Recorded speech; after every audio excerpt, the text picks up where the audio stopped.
अच्छा, आज जिसकी रिक्वेस्ट आई है वो है सीन, शीन और उसकी आधी शक्ल या उसका जोड़। तो आज हम जो करेंगे वो सीन शीन करेंगे और उसके साथ उसका जोड़ बनाएंगे, स्पेशली बच्चों के लिए। बच्चों के लेवल पे मैं इंस्ट्रक्शंस आपको बताऊंगी कैसे देनी है। पहले तो मैं आपको बताती हूँ कि जो हम बच्चों के साथ ज़्यादती करते हैं या जैसे हम उनको सिखाते हैं वो क्या तरीके कि ये और इसका पेट। तो ये आपने छोटे बच्चे को नहीं सिखानी इसकी फॉर्मेशन, या ये और अलिफ ऐसे करके हम उसको कहते हैं सीन के 2 दाने डालो और ये सीधा शोशे, मतलब मोस्टली इसको कहा जाता है शोशे।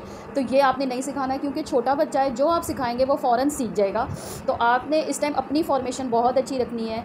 ये देखें, आपने उसको क्या इंस्ट्रक्शंस देनी है, रे से इंस्ट्रक्शंस देनी है आपने। रे, छोटा सा रे बनाए, आपने उसको कहना छोटा सा रे बनाए, वो छोटा सा ये रे बनाएगा। जहाँ पे ये रे ख़त्म हो गया वहीं से उससे कहना एक और रे बनाए। ये देखें, एक और रे बनाया, यहाँ से अब उसको बे अलिफ बा की फॉर्मेशन आ गई है, उससे कहा बे अलिफ बा बना दे। तो ये सीन अलिफ सा की फॉर्मेशन आ गई। देखें कितनी खूबसूरत लग रही है। दोबारा बताती हूँ, ये देखें, एक रे, ये दूसरा रे और ये बे अलिफ बा की फॉर्मेशन। इस तरह करके उसको बताएं, रे, एक और रे, ये बे अलिफ बा की फॉर्मेशन। तो ये सीन अलिफ सा बना दिया। अब आपने देखा है इसके दंदाने जो हैं, ये जब हम छोटे होते थे तो हमारे सामने हमारे पेरेंट्स टीचर यही कहते थे कि दंदाने खूबसूरत बनाए, इसके आरी की तरह के दंदाने होते हैं। तो बस बच्चे को सिखाने के लिए आपने उससे रे बनवाना है, एक और रे बनवाया और ये बे अलिफ बा की फॉर्मेशन बनवा दी ऐसे। इसी तरह सीन लिखने के लिए ये रे बनाया, एक ये रे बनाया और ये इसका पेट बना दिया।